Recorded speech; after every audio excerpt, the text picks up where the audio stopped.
इचलकरंजी शहर अतिक्रमण मुक्त करण्यासाठी आठवडाभर मोहीम राबवण्यात आली। त्यामुळे रस्ते मोकळा श्वास घेताना दिसत आहेत। मात्र काढलेल्या अतिक्रमणधारकांकडून पर्यायी जागेची मागणी होत होती। या पार्श्वभूमीवर आज महापौर उदय धातुंडे, उपमहापौर अनिल डाळ्या यांच्यासह काही नगरसेवक आणि छोटे व्यापारी, हातगाडीवाल्यांच्या प्रतिनिधींनी ठिकठिकाणच्या पर्यायी जागेची पाहणी केली। यावेळी किरकोळ शाब्दिक वादावादीचे प्रकार घडले, मात्र अतिक्रमण काढण्यावर ठाम असल्याचं महापौर धातुंडे यांनी सांगितलं। इचलकरंजीतील मुख्य मार्गावर दिवसेंदिवस अतिक्रमणं वाढत होती।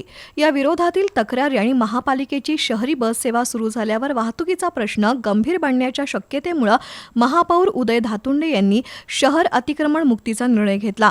त्यानुसार नगरसेवक, प्रशासन आणि व्यावसायिक संघटनांच्या पदाधिकाऱ्यांसोबत बैठका घेऊन 21 एप्रिलपासून शहर अतिक्रमण मुक्त करण्याची प्रत्यक्ष मोहीम सुरू केली। त्यामुळे शहरातील मुख्य मार्ग आता मोकळा श्वास घेताना दिसत आहेत। दरम्यान अतिक्रमण काढलेल्यांनी पर्यायी जागेची मागणी केल्यानं आज महापौर धातुंडे, उपमहापौर अनिल डाळ्या यांच्यासह काही नगरसेवक आणि व्यावसायिकांच्या प्रतिनिधींनी शिवतीर्थापासून संबंधितांना पर्यायी जागा देण्यासाठी पाहणी सुरू केली। यावेळी नगरसेवक रवी राजपुते आणि रिक्षावाले यांच्या शाब्दिक वाद आणि अंगावर धावून जाण्याचाही प्रकार घडला।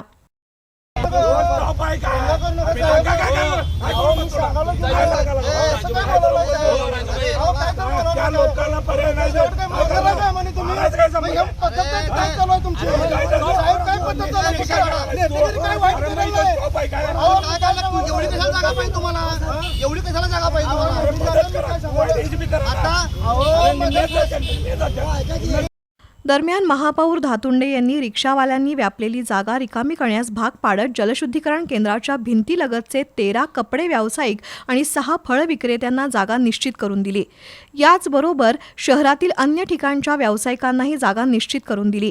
यावेळी काहींनी शाब्दिक वाद घातला, मात्र महापौर अतिक्रमण काढण्यावर ठाम होते। यावेळी नगरसेवक राजू बोंद्रे, नितेश पोवार, सुशांत कलागते, फेरीवाले संघटनेचे दीपक पाटील, सदा मलाबादे उपस्थित होते।